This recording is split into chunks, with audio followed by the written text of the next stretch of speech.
كبت مسارح خاب إرترا ناب تقرأ يأتوا له وزبل سليمان دديفوز بهال حدا قلعي يزاروني ميدياتاتنا إثيوبيا حزنا زي الرقبة الله شعبيها نا إثيوبيا العلاونة بمتحس ناب تقرأي كبت تصوار ائتي له مبرهات بمتفاق تانكتات كقعزو حديروم ناب تقرأي أتين الله ازيو لعلاونتنا متحس شعبية قد سيلو لله ويانه عد مشات قد سيلو لله بعداويان حيزو إثيوبيا يفرس الله ازي تلاقى أخنتيو ناي ويانه وقن تتغيرو تقراي إيا عودو خينات كتكون اتغينات زواوي يخون الله كتناوي يقورو والله كوين الله يزول حتى تغعويانه ازي بلمو اتوغينا تتغير ما اخل تقرأي يخون جن إرترا مولو إرترا ناي مورار وصاننا لجيت يخون اللو تبقى ويان إرترا بحيل ناي مورار دليتنا تخكل مخانو بتكبر رقاقي سلنا الله سلازي إرترا نورر لو ناي قزي قدائي تزي كوين إرترا خنورر دلواتينا معاز كم نورر نحنا نقور رأيو توسانه ناون بدنبي بتحز قبر وزلو ملو وسانه إز قبره سلازي إرترا ناي مورار مسل هيونا اللو يمزل اتنا إثيوبيا لعلاونة متحسكت إلاتو لله إرترا زبل تقرأي كتوقع خلا لعلاونة نا إرترا نا إثيوبيا تتحسن عندو ندحنتهم سقعت سلازخون ومويانه يوم آتيهم تواهيلو أبارلاما اكسكيز تغير له منهم كنقبرين خلي ندحنتهم سقعت لنا سلازول يوم آتيهم يلو بحرقا خورلك أي خبل عكا أي قريص عدخا خبت آتسا أي بسرون دجنن قنبار نزبها ليلن أو قنبار زلون أو دجن زلون كله حمشو شيء إرترا غازاخ قبرأي 10 مليون زخون سبسديده لحس قبلهم هيمان ويف كسددي إيلو خزارب كله نلعلاونتنا نخبرنا ندحنتنا نهلونا نا حدا قاس لزخونه كنا أتينا أنت يلوم جن لعلاونت تحيس خبها أزيو أنا نهزبي إرتراس كده فروه خمس يلوم بزبلة يكون أنتلكم نصوب علم الله تايكم زجور الصوم يفلتو قبل علة تقرأي زلوا من عقات نصلي يتنقل رأيه ميزانه مزي تقرأي كتموت كلا تقرأي كتقتل كلا نتحقص كايو تدفرت قال نستيتون بسبعي أتدفي رايو تدفر مريتنا أول نلعلا ونتهم نخبرهم ندحنتهم سأقم سلازخون ومويانيو حزب السقنا ناي ويانا راح تكون ناي شعبية وناي كالتون صلاة سلازخونه آتيوم الدساوان بار حمد يقورو لعلا ونتي تحستني ارترا قبلي أنا مسلاي ندوم ناي صلاة صلاة فتاوية الكام خاروني كالي ترفد حوات كوينا كصالينا مصاينا ون حدا خوين عجانا ما حدا خوينو بزللو كم زول حزبي حدا زغون حزبي كالي ون تزغون ناي صلاة فتاوية الكام خاري كالي ኢትዮጵያ ገራቶ እንዲያ ለዓላውነት ምጣሐስነ ድሕነት ካልካ ከዓ በዓላ ዝፈቀደት ለهم ተኣትዮም እንተኮይኖም ሰይገበሩ ወያነ ሸያጥ ዓድዩ ሸያጥ ዓድ መን ምዃኑ ባዕሎም ፈልጡ ወይ ናይ ኣቦታቶም እንዲ ዘይ ናይ ኣቦታትና ናይ ወያነ ናይ ኣቦታት ኣይኮነን ናይ ኣቦታቶም ኣይኮነን ዓዲ ይሸጡን ዓዲ ይኽብሩ እምበር ንዓዲ ንላዕላውነት ህዝቢ ለሃገር ለወንዝማ ወንድ ካልሞተማ ምን ይበል ዮሐንስ የቀረው መተማ ይሎም ዝደረፍሉ ዮሐንስ ትግራዋይ ንሃገሩ መስዋዕትነት ዝኸፍል ተጋሩ ንሃገሮም ንህዝቦም መስዋዕትነት ይኸፍሉ እምበር ዓደሞ ይሸጡን ናይ ትግራዋይ ታሪኽ ኣይኮነ እንተ ደጋገም ካየ ዝለግብ ኣይኮነን ካሊእ ክትሕሱ ክትልግብ ትኽእል ኢኻ እከለ ዝበሃልኩም ዝወሰደ እከለ ዝበሃልኩም ዝሰረቀ ኢልካ ግለሰባት ዘጥፍዎ ንትግራይ እናልገብካ ትግራይ አይዞሌት ምግባር ይከኣል ይኸውን ትግራዋይ ባንዳ ኢልካ ግን ክትልግበሉ ይትኽእል ትግራዋይ ሃገሩ ዝሕሉ ምስ ጸላእቲ ምስ ባዕዳውያን ዝገጥም ለይትን ቀትርን ተቃሊሱ ለይትን ቀትርን ጻዕዳ ረሂጹ ደሙ ፈሲሱ መስዋዕትነት ከፊሉ ሃገር ዝሕሉ ለሙ ጥራሕ ኣይኮነን ካብ ዘመን ኢኒ ጀሚሩ ዓዱ እንዳሓለወ ዝመፀይ ትግራዋይ ትግሬ እኮ አንድ ነገር ወቅ ደረጀ የኢትዮጵያ ችግር በሙሉ ገፈቱን የቀመሰ ትግሬ ነው። እንግሊዝ ቢመጣ በዛ፣ ጣሊያን ቢመጣ በዛ፣ ግብጽ ብትመጣ በዛ፣ ኢጣሊያን ብትመጣ በዛ። ኢጣሊያኖች ስንት ጊዜ ነው የመጡት? 8 ጊዜ እኮ ነው። 8 ጊዜ። የመጀመሪያው ኢትዮጵያን ፈልገው ኢትዮጵያን ለመውጋት የመጡት ኢየሱስ ክርስቶስ በምድር ሳለ በ29 ዓመተ ምህረት አውግስቶስ ቄሳር የሮም ንጉሠ ነገሥት በነበረ ጊዜ ጋይሎስ የሚባል ጀነራል 10,000 እግረኛ 8,000 ፈረሰኛ ይዞ መጥቶ በመተማ እኮ ነው ጦርነት የከፈተበት። 9 ወር ተዋግቶ የበረሃ ንዳድም ጨርሶት ሰራዊቱ ይቅርታ ጠይቆ ተመልሶ ሄደ። በ54 ዓመተ ምህረት ኔሮ የሚባለው ኃይለኛው የኢጣሊያን ንጉሠ ነገሥት የነበረው ቄሳር እሱ በነበረበት ሰዓት ካምፔስስ በሚባል ጀነራል 30,000 እግረኛና ፈረሰኛ ጦር የአባይን ወንዝ ተከትሎ መጥቶ እዛ የመጀመሪያዎቹ የተዋጉ 25 ዓመት በፊት የተዋጉበት ቦታ ዓመት ካምበው ተዋግተው ተሸንፈው ከኢትዮጵያ መንግስት ጋር ውለታ ከእንግዲህ ወዲህ አመጣን ብለው ሄዱ። ከዛ 1878 ሳቲት 1879 ጎባሊ 1888 አድዋ 1827 ወልወል 1828 ማይጮ 8 ጊዜ ነው የመጡት እንጂ ጣሊያኖች ትናንት አልመጡም። 2000 ዓመታቸው ነው። ነዚኦም ዝከላኸል ካብ ባዕዲ ዓዲ ህዝቢ እንዳሓለወ ዝነበረ ህዝቢ ትግራዋይ ማለት ባንዳነት ተላእኽነት ንዓኹም ናይ ቦታትኩም ንዝኾነኩም እምበርን ትግራዋይ ይምልከትዎን እዩ። አብይ አሕመድስ ናይ አብይ አሕመድ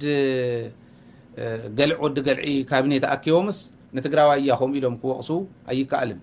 ትግራዋይነት ማለት እንታይ ማለት ምዃኑ ተግባር ሪኢኹም ኣሎ። ክትቀብርዎ መፂኹም ንዝመፀ ቀቢሩ ሽርሕኹም እውን በጣጢሱ ሒዝኩሞ መፂኹም ከዋዳእኩም ከላፍነኩም ዘምፃኹም ሓይሉ እውን ሓይሉ ገይሩ ዝመፅእ ምዃኑ ትግራዋይ ክትፈልጥዎ እዩ ዝግባእ ዝብል እዩ ዘለን። ውግእ እንተተጀሚረ ብትግራይ ክግበር እሱ ሽዑ ንሪኦ ኣነ ግን ውግእ እንተተገይረ ኣዲስ ኣበባ እዩ ዝግበር እየ ዝብለካ።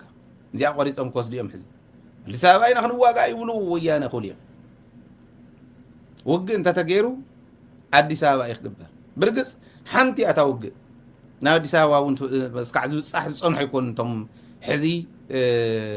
ዝነብሑ ዘለዎ ክላባት። እታ ውግእ ኣብታ ሕዚ ከላሽን ብናይ ከላሽን ርሕቀት ተወዳዲረናላ ዘለዋ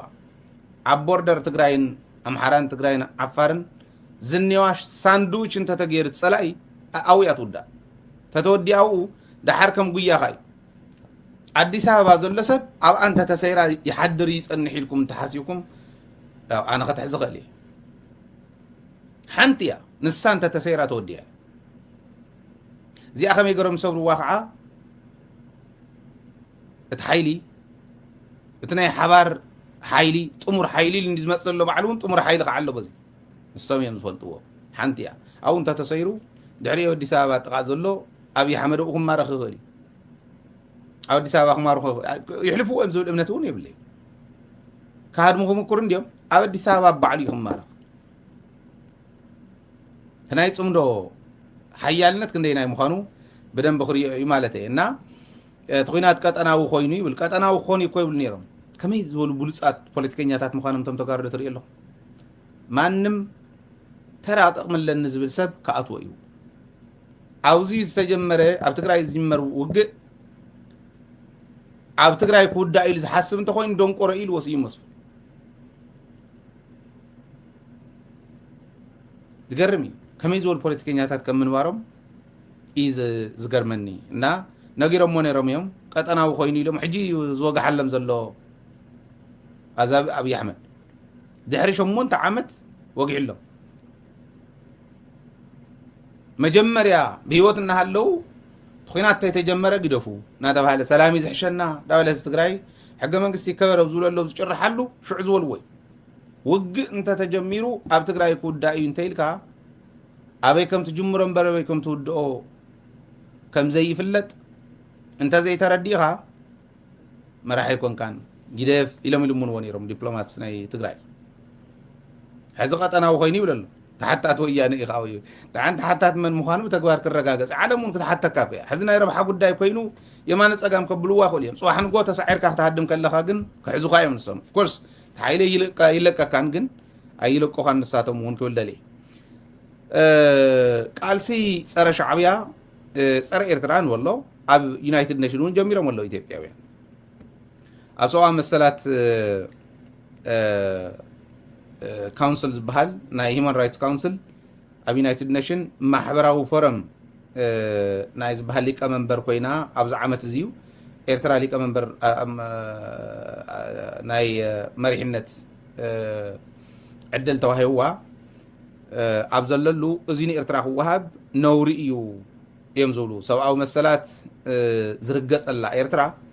سواء مسألة زرقص شعبية إزي عينة عدل ناي مريحنت أو يونايتد نيشن ناي مريحنت موقعنا هيومن رايتس كونسل محبراو فرم ناي ليك منبرنت ناي بومبرنت سلطان كوهاواني إرترا سلطان كوهاوان شعبية إزيو يونايتد نيشن محفريو نا يونايتد نيشن من قصقاسات زكاتاتل يونايتد نيشنز واتشز بحال نا يونايتد نيشن واتشز بحال نا يونايتد نيشن سراحتي زكاتاتل مالتي إرترا نا يكلتشن عزران شدشتن ناي يونايتد نيشن هيومن رايتس كونسل محبراوي فورم عبون برنت موهابا نغننا إنا يمزلو أب عالم كابزلو أمباغننا وسرعتات شاف أمباغننا تقلص اللو شعبيا نايزيو سلطان تقونا صافو مخان قلدي إيو إلو بمجلس إيو أوزيو نايز عامت مروس قلدي لو نايز عامت مروس قلدي إيزلو أبناي تقرايت أورنت ورار فتصيمو عمسن نبرتن وريرو عمسن نبرتن ورار تساتيفو عدعنيو أمريكاون بعلا معقب جيرات اللهم كم زنورت بز مخنياتنا تفلته إرترا أبعدمون شعبي أبعدون بإرتراون ناي أجدد كا ناوتدرنا متوي كعنا يقفا كنتات نفسمنا هاللو تقاومتن ጋዜጠኛታትን ብዘይ ምንም ፍርዲ ንዓመታት ዝኣስር ሓይሊ ኮይኑ እንዳሃሎ ናይ ሃይማኖት ጭቆና ዘለዎ ዓዲ ኮይና እንዳሃለወት ከምዚኦም ንዝበሉ ኣካላት ተፅዕኖ ፈጣሪ ዝኾነ ቦታ ክሕዙ መፍቃድ ናይቲ ምክሪ ቤት ውድቀት እዩ እሞ ከዓ ናይዚ ዓመት ናይ 2026 ምሩፅ ቀልዲ ዓለም ኢልና ኢና ነቕምጦ ይብሉ ኣብዚዩ ኢትዮጵያ ትሰርሕ ዘላ ኢትዮጵያ ዓዲ ሸይጦም تكالات شيطኦም صار إرترا صار تግራይ صار خالي مخاد أورد حجي تجمر يكون እዚኦም ኩሎም መስተውዒላ ክትከይድ ኤርትራ ዝዳግታ ነገር ክህሉ እዩ ዝብል እምነት የብለይን ተቃሊሶም ዝረኸብዎ ይሱውን ሰኢለ ይኮነን ዲፕሎማሲ ናይ ኤርትራ እናተመሓየሸ ዲፕሎማሲ ኢትዮጵያ ናይታ ፀብለልታ ዲፕሎማሲ ተርኢ ዝነበረት ኣፍሪካ ወኪላ ትኸድ ዝነበረት ዓዲ ዲፕሎማሲ ቁልቁል ክወርድ ከሎ ናይ ኤርትራ ዲፕሎማሲ ንዓቐብ ክኸይድ ዝገበረ ውድቀቶም እዩ ሕዚ ክምለስ ኣይኽእልን ምክንያቱ ኩነታት ዓለም እውን ንኤርትራ ቦትሒዛቶ ዘላ ንኽትቅፅል ክብሪ ብዘለዎ መንገዲ ንኽትቅፅል ዝገብራ እዩ ኩነታት ዓለም ባቤል ማንዴብ ሓደ ወሰን ኣኮይ ሆርሙዝ ካልኣይ ሆርሙዝ ማለት ሆርሙዝ ተዓፂሉ ኢራን ንሑቲ ሒዛ ንባቤል ማንዴብ እውን ዓፂ ኣላ ባቤል ማንዴብ ካፍቱ እንተኮይኖም ጅቡቲ የመን ኤርትራ እንተን ወሰንቲ ኤርትራ ልዕሊ 1700 ወሰን ኣለዋ ናይ ባሕሪ ቀይሕ ባሕሪ ሰኪውር ንምግባር مش شعبية مسرحنا جدا ديمقراطيزيشن ناي وش تعدي أي ملكاتهم كم زي جبرت بز ملكاتهم مرحة أي ملكاتهم أنت راح تكون أما جلس إلى مزري وغي مسلو أي ريون يلونه مغنياتو أي ملكاتهم النعوم سمز ملكاتهم تقومي سعود عربي أكو سكاب ذا ساعات زيا قبل عندك أنا سيزل لواج وقنا ማለት ዲሞክራሲ ክባሃል እንተኮይኑ ዋለን ስቴት ዘይትኽበረሉ ዓዲ ዲሞክራሲ ክህልል ኣለዎ ደቂ ኣንስትዮ ክኽበር ኣለዎ ኢልካ ክትቃለሰሉ ዝግባእካ ሽዑ እዩ ወታደር ኮነ መንእሰይ ኢልካ ቅድሚ ምቅላስካ ሰብ ከም ሰብ ዝጠልቦ ኩሉ ክረክብ ክኽእል ኣለዎ ኢልካ ምቅላስ መሓሸ ነይሩ ንስዑዲ ከምኡ ዘይብሉ ንካልኦት ከምኡ ዘይብሉ ኣየና ኢሌክሽን ዝግበረ ናይ ዓረብ ሃገራት ኣለዋ ንጉሳዊ ስርዓት እዩ ስቃሕ ዘሎ ስለዚህ ኣብዚ ዘይተቃለሱን ኤርትራ መፅኦም ክብሉ ከለው ኤርትራ ኣብ ዓለም ዘለዋ ተፅዕኖ እናሕየለት ትኸደሉ ናይ ባብኤል ማንዴብ ጉዳይ ናይ ቀይሕ ባሕሪ ጉዳይ ይመፅእ ኣሎ ሪጅናል ንዝኾነ ንኣብነት ሕዚ ናይ ኣሜሪካን ናይ ኣውሮፓ ሕብረትን ተወከልቲ ንኤርትራ ከዲኦም ኣብ ዝቕፅሉ ሰሙናት ይበሃል ኣሎ ክልተ ነገር እዮም ክዛተዩ ኣብ ኤርትራ ንቢሮሞ ዝነበሩ ማዕቀብ ከመይ ይለዓል ዝብልን ሪጅናል ምርግጋዕ ወይ ከዓ ዘዋዊ ምርግጋዕ ብዝምልከት ክዘራረቡ ምስ ኢሳያስን እዮም ክኸዱ ምስ ሻዕብያ ክዘራረቡ ንምንታይ ሕዚ ረብሓ ኤርትራ እናሰፍሐ መፅኡ ሪጅናል ምርግጋዕ ከተምፃልና ጥራሕ ኢሎም ኣይኮነን እቲ ሪጅናል ምርግጋዕ ንዓኣቶም ረብሕኦም ኣብ ቀይሕ ባሕሪ ስለ ዘሎ ቀይሕ ባሕሪ ናይ ምሕላው ጉዳይ ባብኤል ማንዴብ ናይ ምኽፋት ጉዳይ ኣብዚ ኢንጌጅ ክትከውን ኤርትራ ካብ ምድላይ እዚኣ ተረብሖም ኣብ ኤርትራ ሰብኣ ሰረት በጊዕ ዓሰረት ኣይግድሶምን ንፖለቲካኦም ብዝጥዕሞም መንገዲ እዮም ዝዛረብዎ እዚዩ ክግበር ኣብ ዩናይትድ ኔሽን ክለዓል ግን ንምንታይ መልዒሎሙ ኢትዮጵያ ትከራኸር ስለ ዘላ ናይ ኢትዮጵያ ላይስ ይከራኸራ ስለ ዘሎ ዩናይትድ ኔሽን ኢምፓክት ተፈጥር ክእል ዶ ካብ ኣሜሪካን ካብ ኣውሮፓ ሕብረትን ንላዕሊ ነው ናታቶም መሳርሒ እንዳሉ ክፈጥር ዝኽእል ኣይኮነን ስለዚ ኣብ ምንታይ ደረጃ ከም ዘሎ ንምርዳእ ግን የርእየና እዩ ዓቕሊ ፅበት ናይ ኢትዮጵያ ሚድያታት እየን እዚ እውን ዝርግሖ ዘለዋ ማንም ዓለም ለኸ ሚድያ እዚ የውፅን ተገይሩ ግን እዩ ትኽክል እዩ ኢሎም እዮም ክለይ መቕሪቦም እዮም ከም ዋጋ እውን ኣይቆፀርዎን ኣይናቶምን እያ ተን ሚድያታት እውን ዝሰርሕኦ ፈሊጠን እየን ዝኸዳ እዚ እዩ ዘሎ ማለት እዩ ካሊእ ኣብ ኣዲስ ኣበባ ክሳድ ንክሳድ ዘተሓናንቕ ጉዳይ ተፈጢሩሉ ሓያል ጉዳይ እቲ ጉዳይ ወሎ እዩ ኣምሓራ ናይ ኣምሓራ ተወከልቲ ወሎ ምስ ዓፋር ተሓዊሱ ሰሜን ኦሮሚያ ንክኸውን ተወሲኑ ክመፅእ ከሎ ምንም ኣይበሉ ሚድያታት ዋጭዋጭ ክብሉ ከለው ንሕና እውን ደጋጊምና ክነቕርቦ ርግፅ ንሕና ኢና ዕሪና ደጋጊምና ቅሪብና ክነቕርቦ ከለና ግን ሞኒተር ካብ ዝግበሩ ሚድያታት ሓደ ስለ ዝኾነ ሕዚ ኣምሓራ ሕቶ ኣልዒሎም በቃ ናይ ወሎ ጉዳይ ኣይተዋሓጠልናን ኢሎም ወሎን ዓፋርን ብሓደ ኮይኑ ሰሜን ኦሮሚያ ክበሃል ኣይተዋሓጠልናን ንወሎ ወሎ ጥራሕ ኣይኮኑ ወሲዶም እንተሎ ራያ እዮም ወሲዶም ባይዘወይ ራያ ወሎ እዩ ይብሉ ወሎ ኦሮሞ እዩ ይብሉ ወሎ ጥራሕ እንተይኮነ ሰሜን ኦሮሚያ ኢልና ዓፋር እውን ክንሕዘ ኢና ይብሉ ዓፋር ጥራሕ እንተይኮነ ዓሰብ እውን ንሃና እዩ ሕጂ ያው በረንቱ እውን በፂሖም ኣለዉ ኦሮሚያ እዩ ኩሉ ባሕሪ ነጋሽ ከም ዘለዎ ቀይሕ ባሕሪ ናይ ኦሮሞ ይብሉ ኣሎ እዚኡ ዓብዪ ናይ ምትሕንናቕ ጉዳይ ኣልዒሉሎ ወሎ ዝምልከተ ይቅበልን ኢሉ ኣሎ ኣምሓራ እምበኣር ኣዲስ ኣበባ ዝምልከት ክነፍርስ ኢና ኢሎም ኣሎ ነገር ሓብትን ትብለላ ማለት እዩ ከይዳ ኣብዪ ኣሕመድ ከይዱ እዚዩ ይፅንሓልና እዚ ጉዳይ ዝምልከት ኮሚሽን ክነቋቁም ኢና ተመልከቱ ብኮሚሽን ገይሮም ከዓ ካሊእ ኮሚሽን ነቋቁሞም ከወስዶ እዚ ጉዳይ ዝምልከት ኮሚሽን ክነቋቁም ኢና ለዚኣ ተፅናሓልና ኢሉ ትማሊ ባዕሉ ኣብዪ ኣሕመድ ከይዱ ከም ዘረጋግዖም መረዳእታ ኣለና ተባሊዖምስ ክሳድ ንክሳድ ምትሕናቕ ምስ ኮነት ኣብዪ ኣሕመድ ተፀዊዑ ከይዱ ኣብታ መድረኽ ግደፍዎ ናይ ወሎ ጉዳይ ናይ ራያ ጉዳይ ናይ ዓፋር ጉዳይ ናይ ዓሰብ ጉዳይ ግደፍዎ ኮሚሽን ክነቋቁመሉ ኢና ንዕኡ እዚ ሰሜን ኦሮሚያ መዋሉ ሰይተርፎን በቃ ተንዝበለን ሰብና ኣከበ ከም ዝናገበረን ሓመሰ ይኸደሎ ብርግፅ ግዜ ዝህበ ኣይኮነን ሕዚ እቲ ኩናት ዝመፅእ ዝኒሄ መወዳእትኡ ስለ ዝቐረበ ብዙሕ ክሕንፍሸ ይኽእልን እምበር ነዚ እውን ኮሚሽን ኣቂሙ ብኮሚሽን ኢና ወሲድና ኢሉ ክኸይድ ይምክረሉ ኣብዪ ኣሕመድ ማለት እዚ እቲ ዝኾን ዘሎ ስለዚ ምክክር ኮሚሽን ኢሉ ኢትዮጵያ ናይ ምሕማስ ተውኔት ተዋስኦ ስራሕ ዘሎ እቶም ተዋሳእቲ እቲ ድራማ ፀሓፊ ዳይሬክተሮም እንዳኸደ ጋይድ እንዳገበሮም ካብ መስመር ክወፁ ከለው እቲ ድራማ ይትወን ኣሎ እቲ ትወና ገና እቲ ፊልም ተሰሪሑ ኢዲት ተገይሩ ናብ ፐብሊክ እንታይ በቕዕ ግን ኮራፕት ክኾን እዩ ምክንያቱ ባዕሉ ዝጀመሮ ኩናት ስለ ዘሎ ሕዚ ተጀሚሩ እቲ ኩናት ኦልሬዲ ኣብ ሸረሪና ጀሚሩ ወይ በበይ ገይሮም ኣበየናይ ወቂዖም የፍርስዎ እዩ ጉዳይ ዝኸውን እምበር ጀሚርዎ እዩ ባዕሉ ምጅማር ካሊእ ምጅማር እውን ኣይፅበዩ ግን ከዓ ንሶም እስካዕ ጅምሩ እውን ፀንሕ ኣይኮነን ዕብድብድ ይሒዝዎ ዘሎ ዝዕብዳን እዚ ናበይ ከብፅሖ እዩ ዝብል ብተግባር እንዳረኣናዮ ክንከድ ኢና ኩሉ زملكتنا زبلة نحنا بميديا خنحلفو زقبأنا كالي مشتراوي وتدراوي مشتر وي بوليتيكاوي مشتر وي ناي دحنت نجر كوينو ناب فتم زملكتهم تزيلي إخنا زلو زبهال أب إثيوبيا تفتصم كله نواخم دقربنا خنكدينا زحالفكم زملتكم مردأتا يلن أبدا دبيت كل جزية عينكم تتخيلكم دبيتنا تخاتلكم تزلقوا زملتكم مردأتا يلن زينانا خطري تقوليهم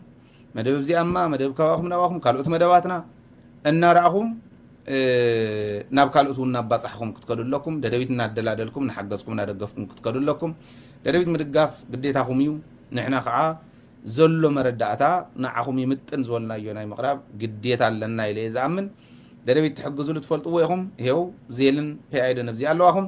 أب تحت GoFundMe PayPal الله أب لعلي أب display tree وزل لهم ناي وجاجن بانكي account نايزي زي قانا National Australian Bank account نايو أب يوتيوب channel ناون join مقبار كعليو عبال مخاني كعليو سوبر تانك سوبر ستيكر مهاب جزاؤني كعليو مهاب كعليو نبنا نشاين دالك مقبازي كعليو زينا جوركم دبيتنا حجزكم دبيتنا فالتكم كتزلكم دقيمة تحساسب ببذل اللهم سلام يخون لكم سلام عواتن مستشجنا حزبنا أخونا كل جزية تمنيتنا نايليتن كترن صراحنا نيو